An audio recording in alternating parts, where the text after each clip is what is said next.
Hello folks, we have an exciting interview today with Kenny Harris, commercial sales representative from First American Exchange Company.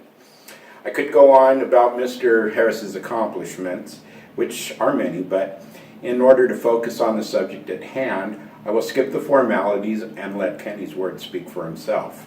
I think you'll be very excited about this discussion about an extremely informative subject on the 1031 exchange. So thank you for coming today and sharing with us. Not a problem. Thank you for having me. So what exactly is a 1031 exchange? 1031 exchange is a tax shelter for your capital gains taxes on real estate that's being held for investment. If you're going to sell that, you're going to pay a tax on your capital gain up to about 35% potentially. If you sell that and want to buy other real estate, you could do a 1031 exchange and not pay those taxes at this time. You do roll your basis of the property you sell into your acquisition property. So you're able to defer your taxes if you buy other real estate of like kind and own other real estate and keep owning it and make more money off the transaction. Oh, fantastic. And why should one of my clients, investors, consider using a 1031 to see if that's even part of what their strategy, for their investment should be? We like to refer all of our clients to speak to their CPA in a transaction to see what the situation is. Most clients don't want to pay $100,000, $200,000, $300,000, in some circumstances millions of dollars in taxes.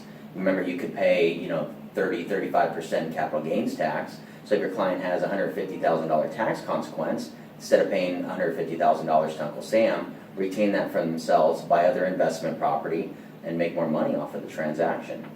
So instead of paying Uncle Sam, they could retain more money. Yeah, fantastic. And what are some of the most common misconceptions about a 1031 exchange? Okay, so you have like-kind property and you have exchanging debt. Those two things people always think on like-kind property. They think they have to sell a piece of property that was held for investment, say a residential property, they would have to buy another residential property. It does say like-kind in the tax code, but you're able to buy other real estate that's going to be held for investment. So like-kind means real estate held for investment being in exchange for other real estate that's also going to be held for investment. So you could go from residential property rental to commercial to apartments to retail. It's all interchangeable as long as it's the real estate that's going to be held for investment. The debt part, a lot of people think you have to exchange the same amount of mortgage you have on the property you sold. You always have to think when you do a 1031 exchange, in order to defer all your taxes, you want to buy of equal or greater values to what you sell for and of equal or greater equity. So all the equity should roll into a property or properties of equal or greater values to what you sold for. The difference, if you had debt on the property being sold, can be made up by another mortgage, or you could bring in cash to offset the debt you had on the property being sold. Well, that's what they call a boot or something on the exchange. Boot is usually money that's not going to go in. It's taxable money typically that is going to be excluded from the exchange. Boot would be a taxable event. So if your client wants to exclude some of the money from the 1031 exchange, say they want $50,000 in their pocket to pay off credit cards or whatever bills they may have, they could exclude it, but they'd have to pay a tax on whatever they exclude from the 1031 exchange. And that could be pretty high. It could be, yeah. It could be. Okay.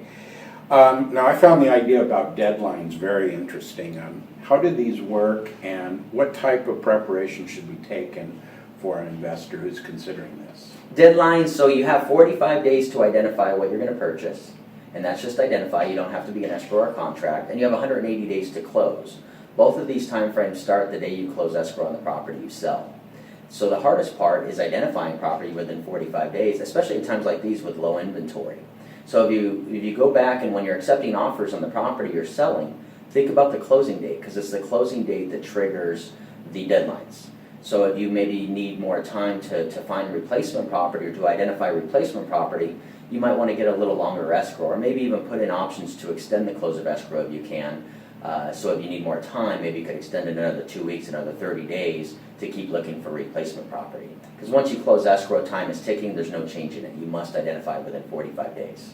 I see. So that's why it's probably important to identify that you're going to be in a 1031 exchange to whoever you're selling the property to. You do want to disclose the 1031 exchange.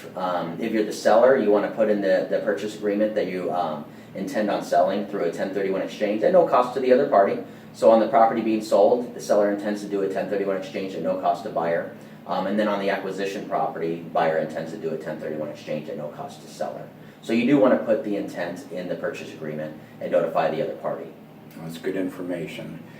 Now, how does the whole issue of value work, and what ways can an investor use to enlarge his portfolio? Well, value, so you want to buy a property of equal or greater value and of equal or greater equity in order to defer all your taxes. We previously talked about boot, so you don't have to. It won't destroy your exchange if you buy of lesser value.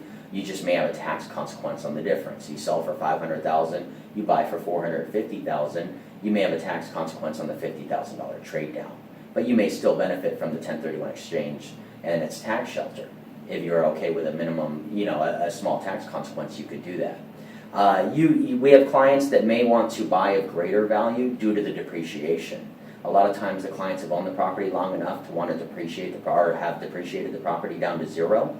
So if they've depreciated the property down to zero, they cannot depreciate any longer. So if you buy another property, you have to buy of higher value to get depreciation again because it's a tax deferral. That basis of the property you're selling rolls into the property you're purchasing. So if I sell for $500,000 but that property was depreciated down to zero, I would need to buy it for, say, $1 million to have another $500,000 to depreciate down. Start that clock all over again. Correct. Okay, fantastic.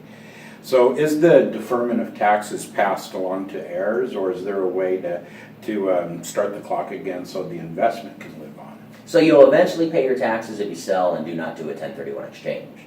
So a lot of my clients' game plan is to own property forever until they die. Once you die, what you get is a step up in basis. So the gain of the property goes away. So if I die and my gain is $500,000 on my $1 million property, the basis can jump up to the $1 million value upon death. So the kids can inherit the property at no capital gain consequence if they want to sell the property immediately. They wouldn't have to sell it immediately necessarily, but they can continue to own it or they can sell it, and that basis is the value of the property the date of death. Wow, that's very, very interesting. Well, as you can see from today's discussion, we have only scratched the surface on what there is to know about a 1031 exchange. Now, I've included some information below, so if you have any questions, hopefully that can get answered for you. I can also arrange to have Mr. Harris get in contact with you directly. I will do for anyone who chooses me to manage your property, we'll have direct contact with him at any time. So I'd like to thank you for watching today and spending this time with us. And for you also, Kenny, thank you so much for coming and visiting with us today. Thank you for having me, Dennis. Okay, thank you.